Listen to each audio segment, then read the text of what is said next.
أحييكم بتحية الإسلام تحية مباركة من عند الله عز وجل. السلام عليكم ورحمة الله وبركاته. كل أمر ذي بال ولم يبدأ بحمد الله فهو أقطع. رواه الإمام أبو داود في سننه وقالوا إسناده حسن. Al-Imam Abu Dawud Al-Sijistani rahimahullah meriwayatkan di dalam Jami' Sunannya bahawa Rasul sallallahu alaihi wasallam menyebut dengan sanad yang hasan, setiap urusan, pekerjaan, sesuatu yang kita usahakan sekiranya tidak diawali dengan ungkapan memuji Allah, membesarkan Allah serta mengagungkan Allah, maka urusan pekerjaan itu terputus daripada keberkatan. Dan oleh yang demikian, kita tidak ingin menjadikan pertemuan yang baik, khususnya pada malam ini, sebagai pertemuan yang terputus keberkatan. Lalu kita awali dengan ungkapan Alhamdulillah, segala puji bagi Allah. Alladzi bi ni'matihi tatimmus salihat, yang dengan kerana nikmatnya seluruh kebaikan kebajikan itu menjadi sempurna. Allahumma salli wa sallim wa zid wa barik wa an'im ala abdika wa rasulika habibina sayyidina wa maulana Muhammadin wa ala alihi wa ashabihi ajma'in. Semoga selawat dan salam, berkah dan nikmat senantiasa Allah limpah dan curahkan untuk hamba kekasihnya, untuk junjungan besar Nabi kita Muhammad sallallahu alaihi wasallam. Semoga selawat itu bersambung kepada seluruh ahli keluarga baginda yang tercinta, isteri-isteri baginda dalam kalangan ummahatul mukminin, putra-putri baginda, orang-orang yang telah pun Allah anugerahkan kesempatan hidup bersama dengan baginda dalam kalangan para sahabat, orang-orang yang datang selepas daripada mereka. Dan semoga Allah merahmati dan meredai kita dengan mereka, amin ya Allah ya Rabbal Alamin. Allahumma atina nufusina taqwaha wa zakkiha anta khairu man zakkaha anta waliyuha wa maulaha. Al-Imam Muslim meriwayatkan di dalam Jami' Sahih Muslim daripada seorang sahabat yang bernama Abu Sa'id Al-Khudri radhiyallahu anhu, atau nama sebenarnya Sa'ad ibnu Malik ibnu Sinan Al-Khazraji. Sa'ad ibnu Malik ibnu Sinan Al-Khazraji. Beliau menyebut bahawa Rasul sallallahu alaihi wasallam bersabda, la tasubbu ashabi, jangan kamu cela sahabat aku, jangan fitnah sahabat aku, jangan kata lebih kurang dengan sahabat aku, jangan merendahkan sahabat aku. La tasubbu ashabi. Tasubbu maksudnya perkara yang jelek, buruk, yang tak comel, tak molek, jangan kamu buat, jangan kamu kata kepada sahabat aku. Walau anna ahadakum anfaqa mithla uhudin dhahaban ma balagha mudda ahadihim wala nasifah. Baik, kerana apa aku tak bagi kamu kata lebih kurang? Aku tak bagi kamu fitnah, tak bagi kamu merendahkan, meremehkan, ataupun buat sesuatu yang tak molek pada sahabat aku ni, kerana bandingan mereka sekiranya dalam kalangan kamu anfaqa, harta banyak kemudian kamu infakkan, dan banyak mana, mithla uhudin zahaban, seumpama sebesar gunung Uhud, semuanya itu emas. Banyak emas ni 1 gram 300 dah. Oh, 1 gram 300 dah. Kalau sekilo berapa ratus ribu dah. Sekilo banyak mana? Sekilo sama besar, sama berat batu bata awak dinding rumah kita.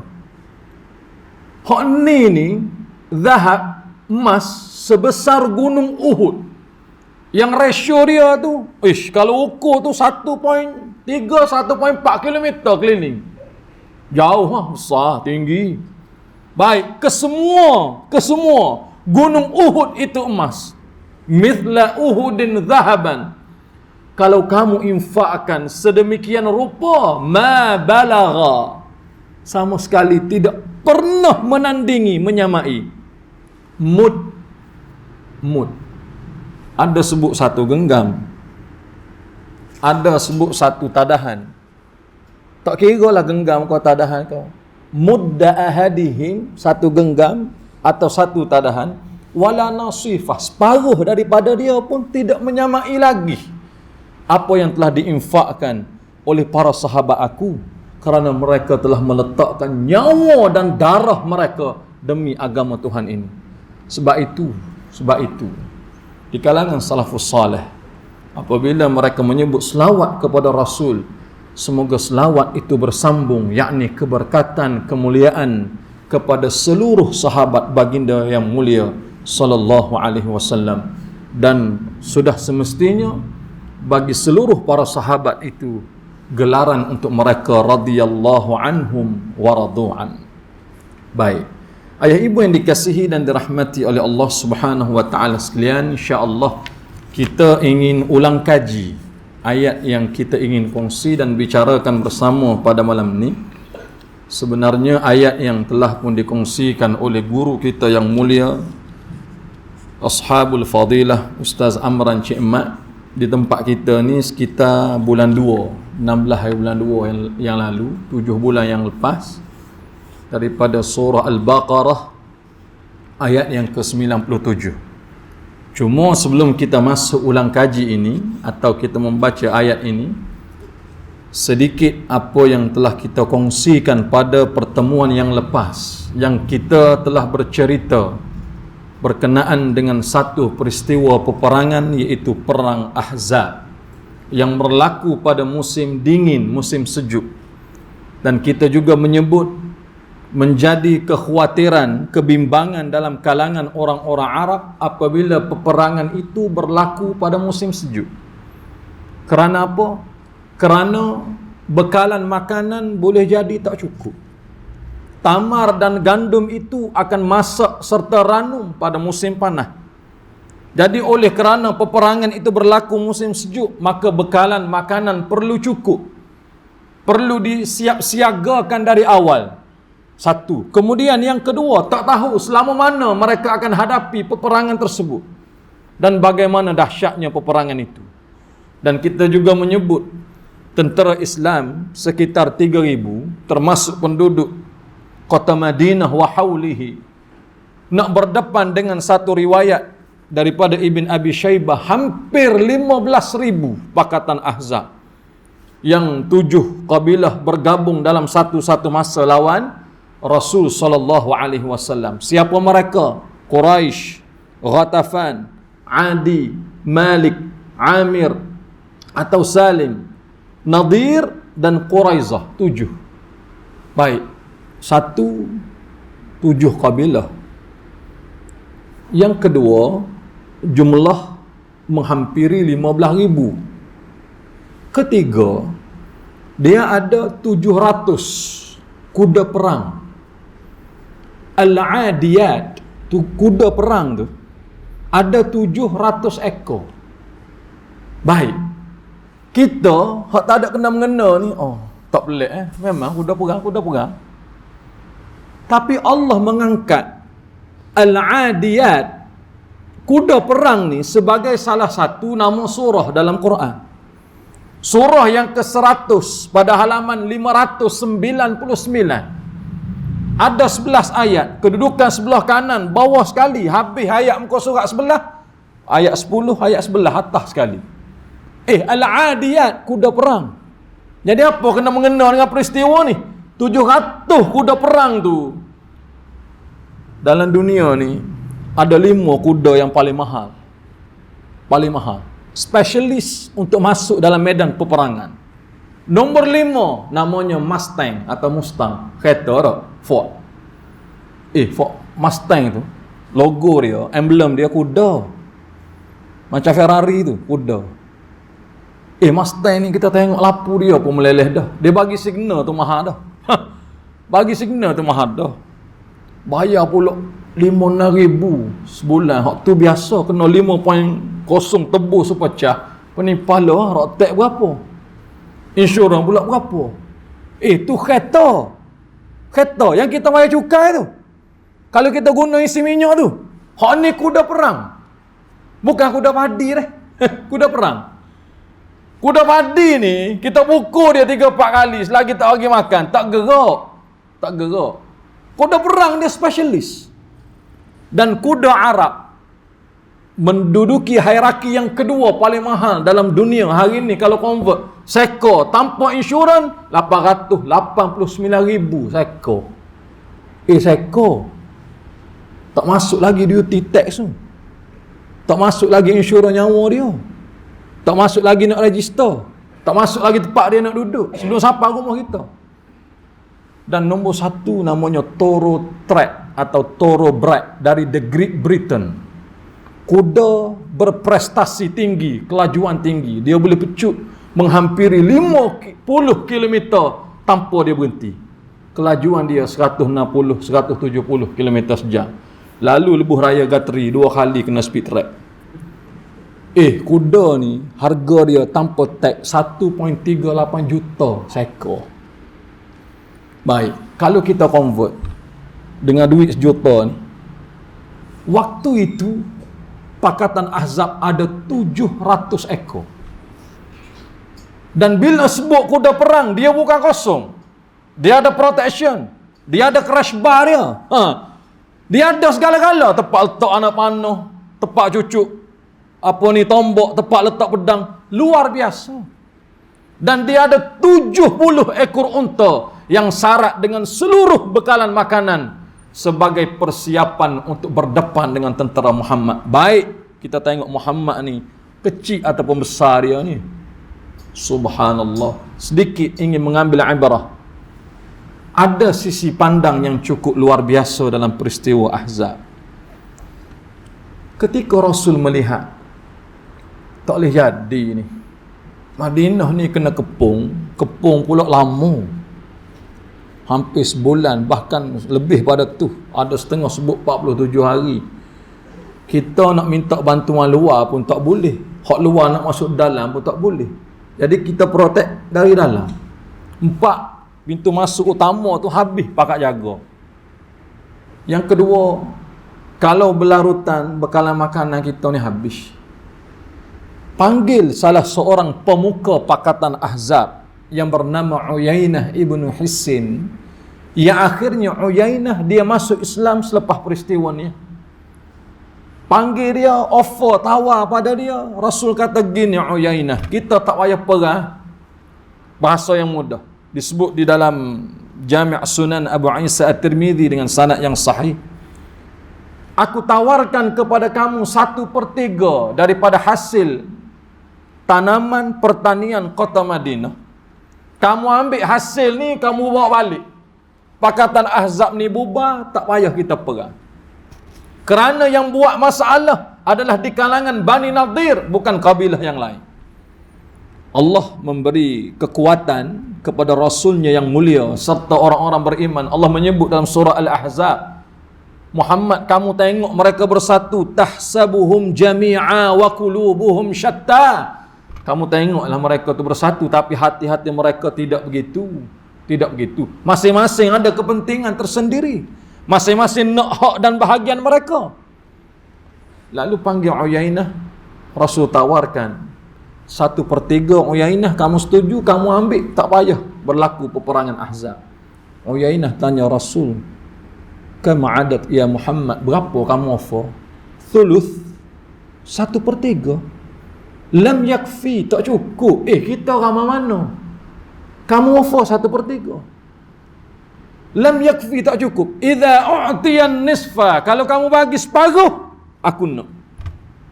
Rasul, baik, dengan kapasiti Nabi waktu tu, dia Nabi lagi, ketua negara lagi, panglima medan ketenteraan lagi, segala-galalah imam semaya pun dia, segala-galalah dia.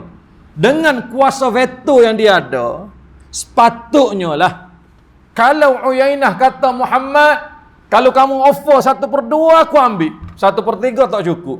Dengan kuasa veto Nabi kita boleh sebut gini, bukan setakat 1/2, ambil belakang tak apa. Janji tak payah perang. Tapi Rasul ingin mengajarkan walaupun dia sebagai ketua ada potensi dan kuasa veto. Tanah Yathrib, tanah Madinah bukan milik orang-orang Muhajirin. Ia milik orang-orang Ansar yang mereka membesar, hidup, kemudian duduk di tempat ni. Kena tanya ketua mereka. Siapa ketua di kalangan orang Ansar?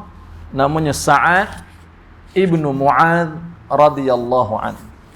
Dalam sejarah ni, sekurang-kurang ada 3 orang sahabat nama mereka sama, menempa nama yang cukup harum di pentas sejarah. Pertama, Sa'ad ibn Abi Waqqas, al-ashara mubashshiruna bil jannah. Dia terpalit fitnah luar biasa. Waktu Umar lantik dia jadi gubernur menuju ke Kufah, orang-orang di Kufah tulis surat kepada Khalifah Amirul Mukminin Umar. Bahasa yang mudah, syaka ahlul Kufah ila Amirul Mukminin Imam Umar ibn al-Khattab fashakau annahu la yuhsinu yusalli. Umar, kamu hantar gubernur pada kami ni, nak suruh memerintah, nak suruh memberi hukuman, nak suruh jadi ketua. Kamu hantar ni dia semayang pun tak tahu. La yuhsinu yusalli. Dia ni semayang pun tak molek, tak comel. Yang dituduh oleh orang-orang Kufah, sahabat Nabi nama Sa'ad bin Abi Waqqas. Imam Bukhari sebut dalam sahih dia. Sa'ad bin Abi Waqqas ni siapa? Dia semayang belakang Nabi. Idza kabbara kabbara, idza yarka'. Hak Nabi takbir, begitu takbir aku. Ketika Rasul itu rukuk, begitu rukuk aku. Tiba-tiba datang fitnah. Dia ni bukan setakat nak memerintah, semaya pun tak reti. La haula wala quwata illa billah.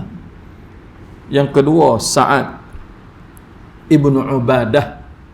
Dia panglima bagi tentera-tentera Ansar.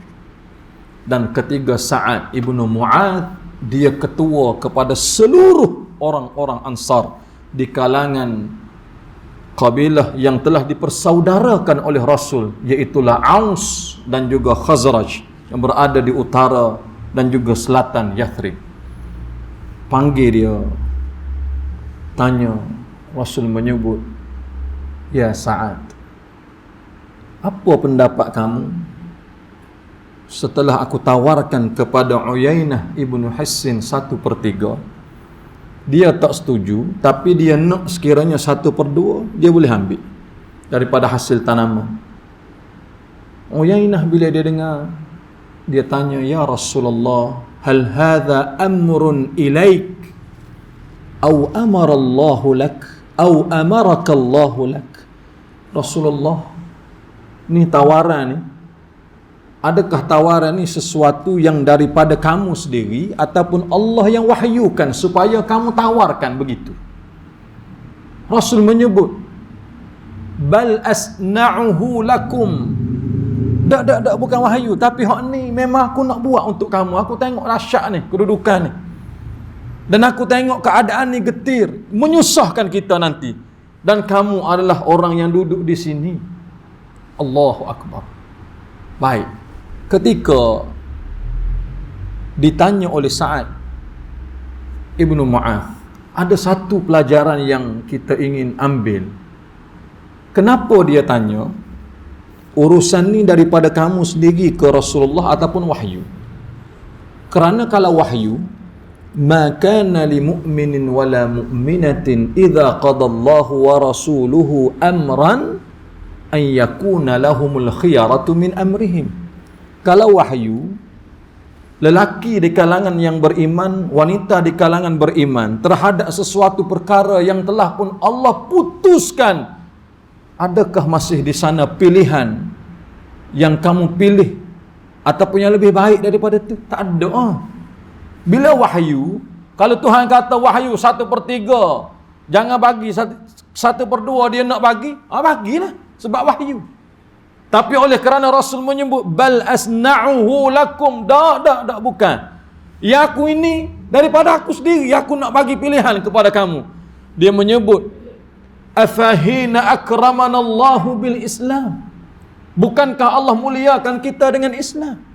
Wa hadanallahu bihi. Allah bagi hidayah kepada kita dengan Islam ni.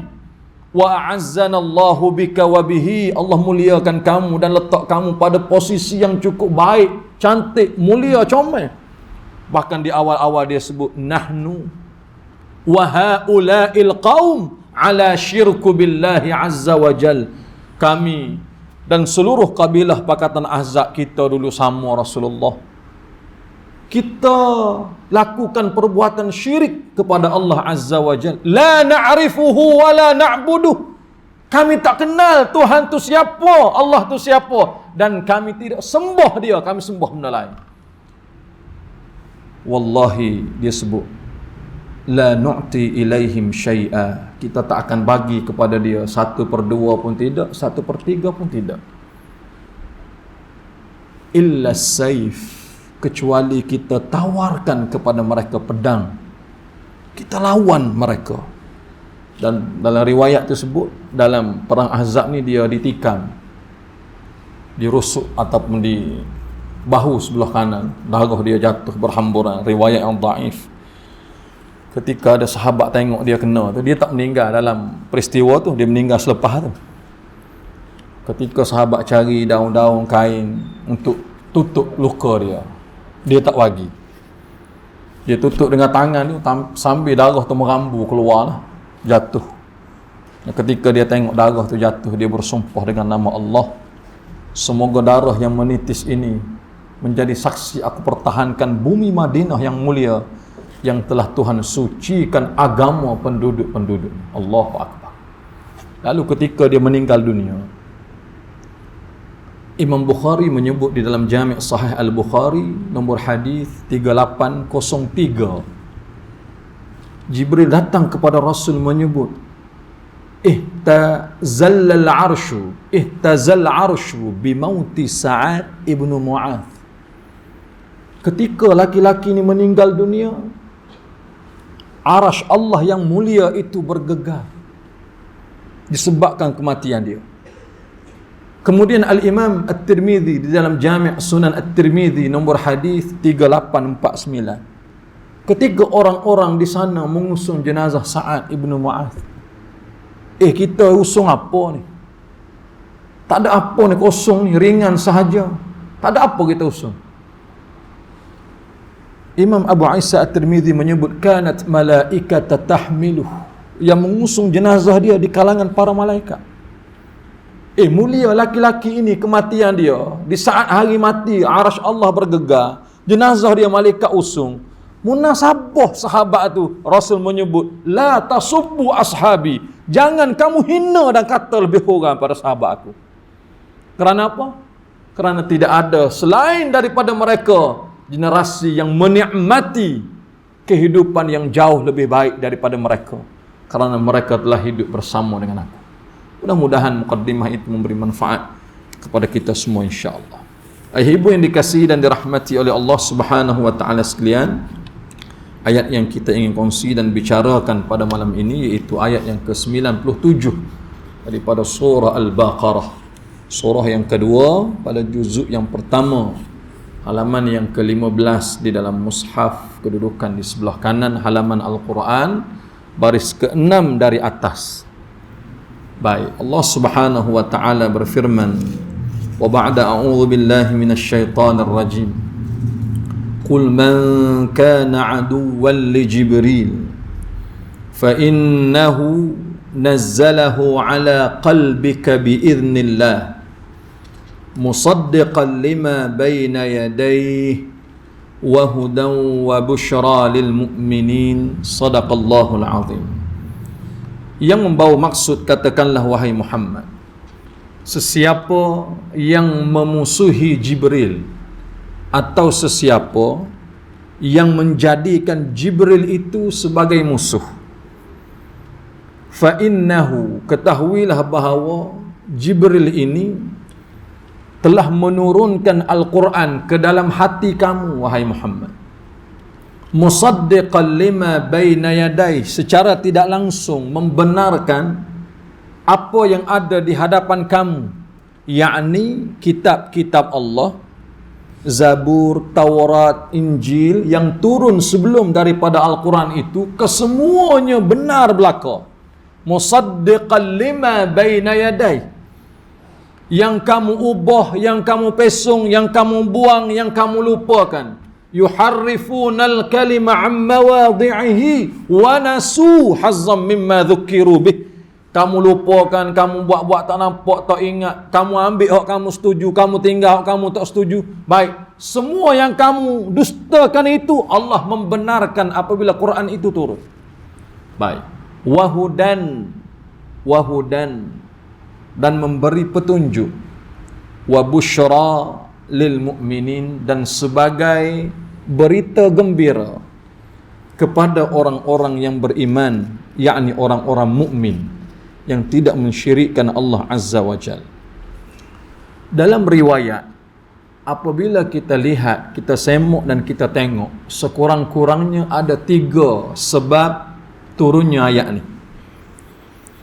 Yang masyhur adalah hadis yang diriwayatkan oleh Anas ibnu Malik ibnu Nadar al-Ansari radhiyallahu an, yang disebut oleh Al-Imam Al-Bukhari di dalam Jami' Sahih Al-Bukhari. Baik, hadis ini dahulu kita pernah kongsikan ketika Rasul sallallahu alaihi wasallam diberitakan akan sampai di kota Yathrib di Madinah. Ada 2 orang laki-laki yang popular, dan kedua-dua mereka ni namanya sama, Abdullah. Baik, pertama Abdullah ibnu Ubay ibnu Salul. Hak ni famous. Kalau hendak cik-cik lagi dengar dah nama dia, Abdullah ibnu Ubay ibnu Salul. Dia raisul munafiq, ketua bagi orang-orang munafik. Ketua orang munafik ni, dia ni semayang belakang Nabi dah. Bukan habis Nabi semayang baru dia semayang, bukan. Semayang belakang Nabi. Dia tengok cara Nabi hidup. Dia tahu taktikal peperangan. Bahkan dahsyat ketika dia melihat orang imarah ke masjid, dia buat masjid. Kan Allah Ta'ala sebut tu, walladzina ittakhadhu masjidan diraran wa kufran wa tafriqan baina yadayhi. Allahu Akbar. Dan tengok, ramah ni ikut Muhammad di masjid. Buat masjid juga dia. Dahsyat. Yang kedua, Abdullah ibnu Salam. Dia sebagai pendeta dan sangat berpegang dengan kitab Taurat. Dan dia tahu bahawa di dalam Taurat menceritakan tentang seorang lelaki yang bukan dalam kalangan Bani Israel, yang diutuskan oleh Allah Azza wa Jal untuk umat akhir zaman. Bahkan ismuhu Ahmad, disebut nama tu Ahmad. Baik, apabila dia dengar akan datang atau akan tiba, akan sampai ke tempat ni seorang laki-laki, waktu itu dia sedang berada di kebun dia. Wallahu a'lam, baru lepas pencing kot. Tak, baru lepas pencing, tak kerja pun tak banyak. Gitulah mudah-mudah. Dia duduk di kebun dia dan dia mendengar suara-suara orang menyambut ketibaan. Maka dia usah, dia tengok Nabi ni dari jauh. Yarahu min ba'id. Dia tengok dari jauh.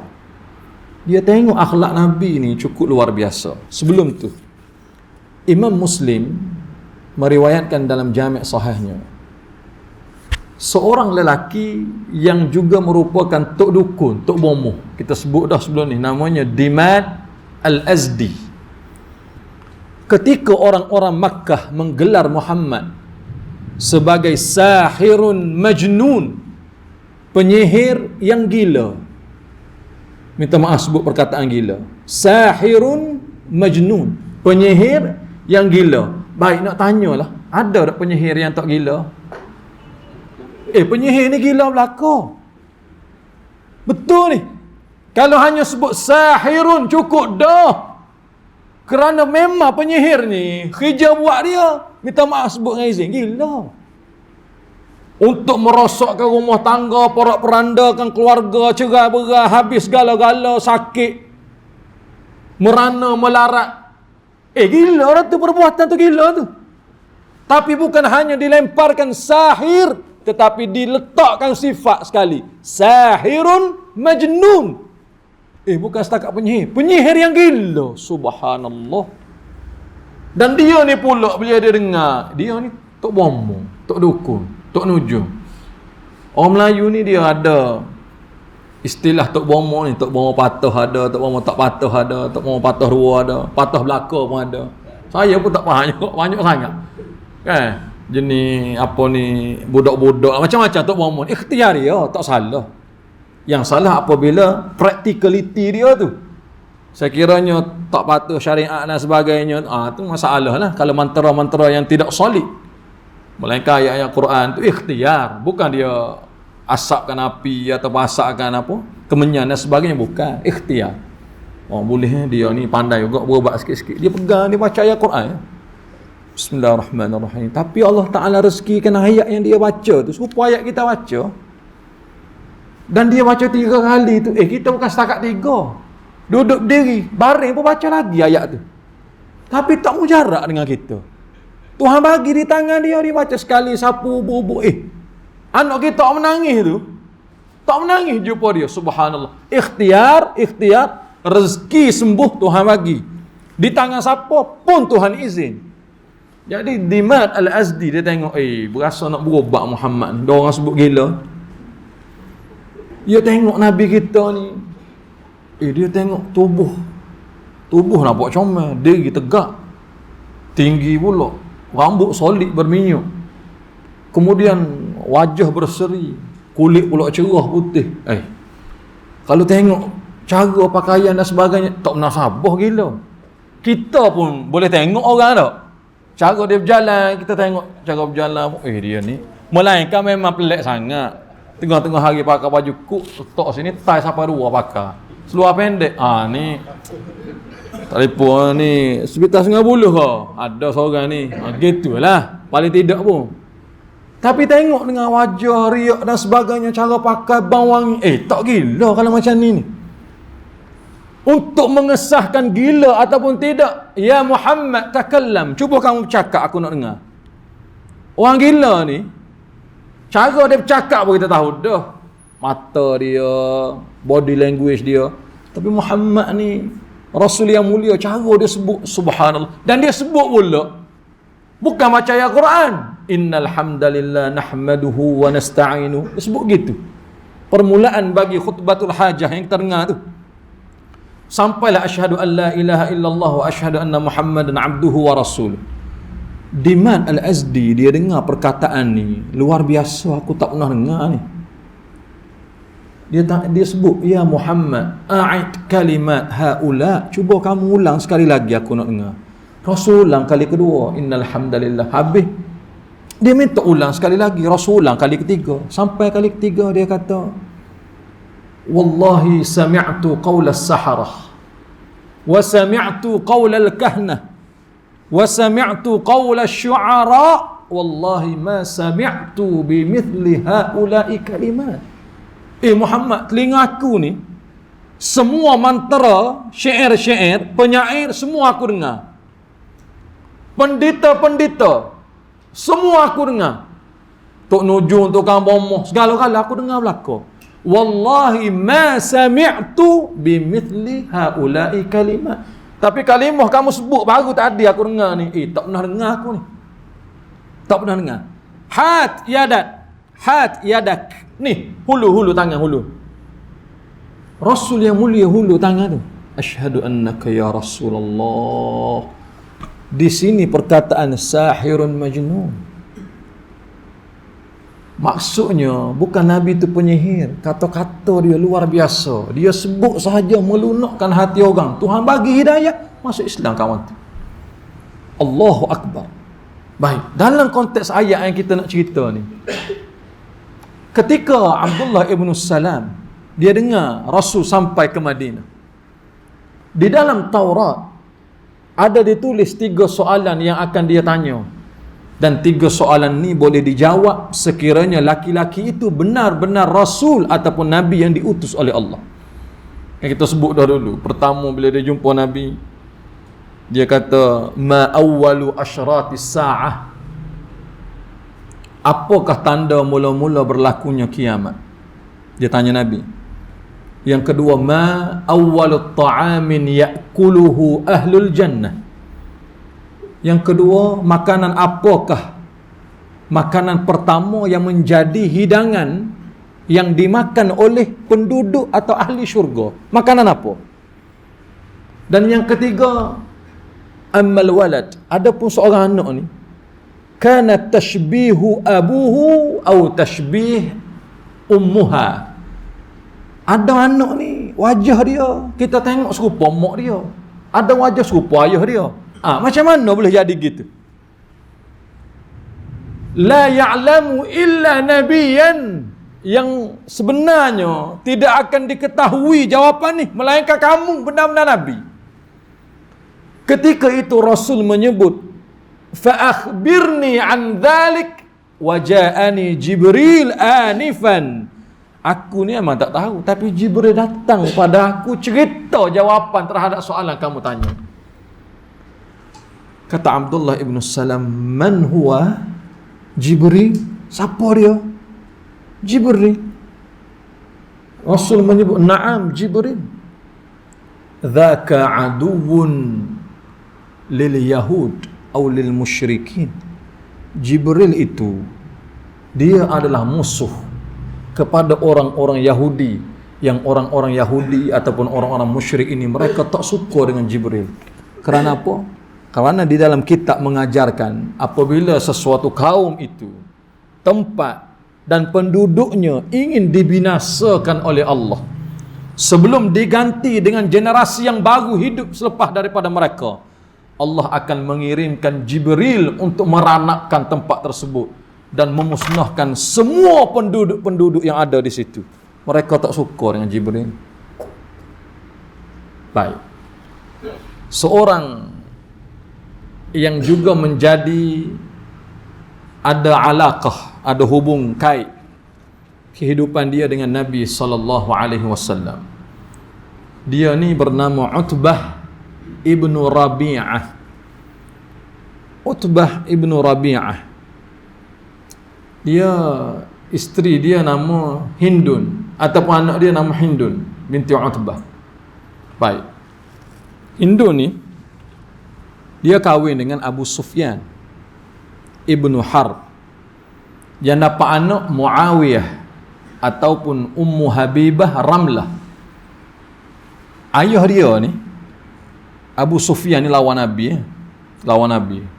Bukan sikit-sikit, kau lawan Nabi. Tapi Allah takdirkan di hujung usia, Nabi ni jadi menantu dia. Isteri ke-9 Rasulullah dalam riwayat Sirah Ibnu Hisham, yang bernama Ummu Habibah Ramlah binti Abi Sufyan, isteri Nabi. Abu Sufyan lawan Nabi dulu, sekarang jadi mertua Nabi. Mertua Nabi. Secara tak langsung Allah nak muliakan Abu Sufyan. Dulu puluhan tahun kamu lawan Muhammad, yang terang-terang kamu upah berapa orang dah laki-laki untuk bunuh dia. Bahkan semua orang tahu peristiwa tu. Allah akhiri kehidupan kamu, Allah anak kamu nikah dengan dia, kamu jadi mertua dia. Ketika dia memeluk Islam setelah peristiwa Fathul Makkah, orang tanya dia sekali lagi, Abu Sufyan, apa pendapat kamu tentang Muhammad ni? Sambil dia menitiskan air mata, dia sebut, wa dzalika rajulun salih. Muhammad ni tak ada lah orang yang paling baik, paling soleh, dialah. Wa laisa ahadan aslaha minhu au asdaqa minhu. Dan tidak ada, kalau kamu nak cari, tidak ada mana-mana laki-laki atau manusia yang boleh mengatasi kesolehan Muhammad dan boleh mengatasi kebenaran yang Muhammad tu bawa. Rasul ni kecil-kecil lagi dia ada gelaran Al-Amin. Al-Amin, yang amanah. Bahasa sekarang dia sebut integriti dah. Integriti. Tapi yang tepat bahasa Quran sebut amanah. Al-Amin tu, gelaran tu bukan Allah yang bagi, bukan Jibril yang bagi. Yang berikan gelaran Al-Amin adalah penduduk Makkah tu sendiri, yang mana mereka ni meletakkan sepenuh kepercayaan pada Muhammad walaupun mereka bermusuh dengan Muhammad. Hak nak musafir, tinggal harta. Sebagaimana harta yang dia tinggalkan setelah balik, nak ambil semula, begitu harta. Riwayat yang daif, bagaimana beberapa ekor kambing, ghanam, yang ditinggalkan Rasul kita yang mulia jaga. Datang-datang balik kawan tu tengok beranak pinak. Yang dia ni bagi makan lagi, letak dengan baja lagi, kacuk lagi, segala-gala. Tak jadi. Duk tangan Nabi beranak pinak ternakan tu. Bahkan dia tanya, ilaman, ni kepada siapa pula banyak-banyak? Dah. Ilaika jami'ah, ni semua kamu ni. Hak kamu tunggu tinggal pada aku dulu. Kalau gitu pada dia lah. Kerana apa? Al-Amin. Allahu Akbar, amanah. Utbah ibn Rabi'ah. Dalam ramai-ramai orang lawan Nabi, dia paling cerdik. Dia tengok Rasul Muhammad ni, hak dia bawa ni betul belaka.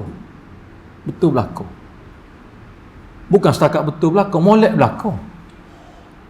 Tapi dia nak ikut macam Abu Talib ikut. Takkan aku nak tinggalkan agama nenek moyang aku, apa kata orang-orang Makkah. Walaupun dekat dah nak mati, Tuhan tak bagi izin dia syahadah. Sama juga Utbah ibn Rabi'ah. Lalu tak boleh, Muhammad ni kena negosiasi dengan dia, kena cakap elok-elok, cakap lembut-lembut dengan dia. Boleh jadi dia boleh dengar kalau kita cakap elok-elok ni. Padahal Rasul ni cakap elok-elok lama dah. Hak cakap tak elok dengan dia, hak lawan dia lah. Lalu kata Utbah ibn Rabi'ah, dia panggil Rasul sallallahu alaihi wasallam. Dia menyebut, ya ibna akhi, innaka ta'lam makanaka minan nasabi minna. Wahai anak saudaraku, dia kata kamu sendiri tahu bagaimana kedudukan kamu di sisi kami semua. Maksudnya apa? Maksudnya kita ni tak setuju dengan kamu bawa ni. Jita bi amrin azim, kamu bawa agama ni satu benda yang besar, sehingga agama yang kamu bawa ni farraqta jama'atahum, kamu pecah belahkan jemaah dan kabilah-kabilah mereka. Yang suami tinggal keluarga memeluk Islam, isteri tinggal keluarga memeluk Islam, anak tinggal mak ayah memeluk Islam, mak ayah tinggal anak-anak memeluk Islam. Farraqta jama'atahum, kamu buat ni sesuatu yang memecah belahkan kabilah yang ada dan menyusahkan habis orang yang ada. Baik. In kunta turidu bihadzal amr malan jama'na laka amwalana hatta taqul anta akthara minna malan. Baik Muhammad, kalau kamu bawa agama ni dengan sebab kamu nak harta, jama'na laka, jangan bimbang, kami kumpul harta kami belaka ni, kami bimbang, kami kumpul semua ni, kami bagi semua harta kami kepada kamu, hatta taqul anta akthara minna malan, sampailah orang menyebut di kalangan kita ni harta yang paling banyak Muhammad. In kunta turidu bihi syarfan sawwa'naka alaina. Kalau kamu bawa agama ni Muhammad kerana kamu nak jadi ketua, nak jadi pemimpin, jangan bimbang, kami lantik kamu jadi ketua. Kami bagi position tu, kamu ambil jadi ketua, kami ikut kamu. Wa in kunta turidu bihi mulkan mallaknaka alaina. kalau kamu berhajat dengan bawa agama tu, kamu nak jadi raja. Nak jadi raja yang berkuasa. Malakna. Kami junjung kamu. Kami lantik kamu jadi raja. Wala naqta'u syai'an illa biiznik. Bahkan kami tidak akan putuskan sesuatu perkara melainkan kami minta izin dulu daripada kamu. Power kalau kamu nak sangat. Baik. In kana hadzal ladzi ya'tika ri'yan. Tapi Muhammad, sekiranya kamu kirimkan agama ni, kamu bawa Islam ni, in kunta turidna ri'yan, dengan sebab ada makhluk yang datang kepada kamu. Maksudnya Jibril lah. Yang tadi yang tak suka tu, yang dikatakan sebagai musuh tu. Baik. Wala tastati' an raddahu, dan kamu ni tak mampu untuk menghalang dia daripada datang sokmo. Datang selalu kepada kamu. Jangan bimbang Muhammad. Talabna lakatib, kami cari tak bomo pada kamu. Wa badzalna amwalana, kami sanggup habis harta kami. Kami sanggup habis. Sehinggalah kamu sembuh dan Jibril itu tak duduk sekali dengan kamu. Kalau kami boleh buat. Dahsyat. Rasul menyebut, demi Allah, aku membawa syariat ni. Aku membawa syariat ni kerana Tuhan yang suruh. Jibril itu hanya mengirimkan berita daripada Allah Azza wa Jal. Mereka bermusuh dengan Jibril ni dahsyat. Kerana mereka tak suka pada Jibril ni. Dan Al-Imam Al-Hafidh Ibn Hajar Al-Asqalani di dalam Fathul Bari, nama Jibril alaihi salatu wassalam dibaca dengan sekurang-kurang ada 13 wajah bacaan. Jibril, nama dia tu disebut sekurang-kurang ada 13 bacaan, 13 sebutan. Ada sebut Jibril, ada sebut Jibrail, ada sebut Jibrail panjang, ada sebut Jibril, 13 sebutan. Dan ketiga-13 itu semua merujuk kepada Jibril. Dan poin yang terakhir yang saya nak sebut sebelum kita menutup pertemuan yang baik ini, ada 7 perkara yang kita perlu tahu tentang Jibril ni. Kenapa dia istimewa? Pertama, kata Allah Azza wa Jal, dia ni ketua kepada seluruh para malaikat. Kita tahu belaka. Kenapa dia ketua kepada seluruh para malaikat? Kerana dikala Allah ciptakan Jibril, dialah malaikat yang paling kuat. Surah At-Takwir, tak silap saya, pada ayat yang ke-21. Surah At-Takwir ayat 21. Allah Ta'ala sebut, yang berada di sisi arash yang agung adalah seorang ataupun adalah malaikat yang kuat dari sudut ketahanan, dan juga Allah Ta'ala ciptakan dia kuat. Pertama. Yang kedua, malaikat yang menyampaikan wahyu kepada seluruh para nabi yang pernah Allah utuskan, termasuk Nabi kita Muhammad sallallahu alaihi wasallam. Maksudnya, kalau jadi nabi, Jibril itu wajib sampai pada dia. Kalau hak ngaku jadi nabi hari ni, tanya dulu Jibril mari masa mana? Pukul berapa? Lepas asar ke?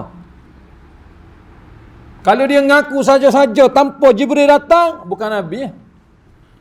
Kerana Allah takdirkan benda tu berlaku seperti itu. 2. 3. Rasul sallallahu alaihi wasallam pernah melihat wajah Jibril ini secara exactly. Itulah wajah Jibril. Yang sebahagian riwayat menyebut ada 600 sayap. Setiap satu apabila dibuka, bergemerlapan seluruh permata yang ada mengatasi dunia dan segala isinya. Besar. Ufuk timur dan barat itu dipenuhi oleh dia saja. Baik. 3, 4. Malaikat yang mendampingi Rasul dalam peristiwa Isra dan Mi'raj. Adakah Nabi tak boleh naik Jibril? Jibril ada sayap lah. Kenapa Allah kirim Burak? Kemudian nak mi'raj, naik ke langit. Tuhan boleh naik sendiri kan? Kenapa sekali dengan Jibril? Bahkan Jibril perkenalkan pula kan? Langit pertama, kedua, ketiga kan, jumpa ada Nabi Musa dan sebagainya. Jibril, Allahu Akbar. Baik. Kelima, kali terakhir dia turun pada hari kewafatan Rasul sallallahu alaihi wasallam pada 12 Rabi' al-Awwal tahun 11 Hijrah. Kali terakhir dia turun. Sebelum malaikat maut tu datang, wallahu alam, setengah disebut malaikat maut tu tanya Jibril, kamu tak nak jumpa Muhammad untuk kali terakhir ke di dunia sebelum dia diangkat rohnya naik ke langit? Jibril kata, nak. Sebelum kamu turun, aku turun dulu. Allahu Akbar. Baik, seterusnya. Turun setiap kali Ramadan pada malam Al-Qadar. Dia turun. Yang ada masyhur tadarus dengan Nabi kan. Dia dengar hafalan Nabi, bacaan Quran Nabi dan sebagainya. Dan yang terakhir, Jibril ni mulia dia di dalam hadis kudusi. Apabila Allah Subhanahu wa taala kasih, idza ahabballahu bi syai'in min 'abdihi, apabila Allah kasih kepada salah seorang hambanya, fanada Jibril, Allah taala akan panggil Jibril alaihi salatu wassalam. Allah menyebut, berfirman dengan kalam yang mulia, inni uhibbuhu, Jibril, aku kasih kepada dia. Fa'ahibbahu, maka kamu kena kasih pada laki-laki yang aku kasih ni. Setelah itu barulah Jibril sebut kepada seluruh para malaikat bahawa Allah telah muliakan laki-laki ini, bahawa Allah mengasihinya. Maka seluruh malaikat mengasihi laki-laki ini dengan perintah Allah melalui Jibril alaihi salatu wassalam. Jadi Jibril sangat tidak dikenali dan tidak disukai oleh orang-orang Yahudi. Tak suka kerana Jibril ni sangat menyusahkan. Dan ada malaikat yang mereka suka, iaitu Mikail, yang mana hanya menurunkan rezeki, menurunkan hujan, bagi kebahagiaan. Itu mereka suka. Tapi hak cabut nyawa, hak porak-poranda, hak punuh habis segala-gala, itu mereka tak suka. Jadi oleh kerana Muhammad, salah satu sebab dakwah dia ditolak kerana Muhammad itu didampingi oleh Jibril. Oleh kerana orang ataupun sesuatu yang mendampingi kamu tu aku tak suka, dengan kamu sekali aku tak suka. Jadi sedikit sebagai kesimpulan, ayat ini Allah memberi khabar gembira kepada orang-orang yang beriman supaya tidak menjadikan Jibril itu sebagai musuh, kerana syariat yang dibawa oleh Rasul sallallahu alaihi wasallam daripada Allah Azza wa Jal adalah dikirim melalui Jibril alaihi salatu wassalam. Mudah-mudahan sedikit perkongsian ini ada manfaatnya untuk kita bersama. Sekali lagi terima kasih di atas perhatian, mohon maaf di atas segala kekurangan. Insya-Allah kita bertemu di lain kesempatan. Aku qauli hadza wa astaghfirullahal azim li wa lakum. Assalamualaikum warahmatullahi wabarakatuh.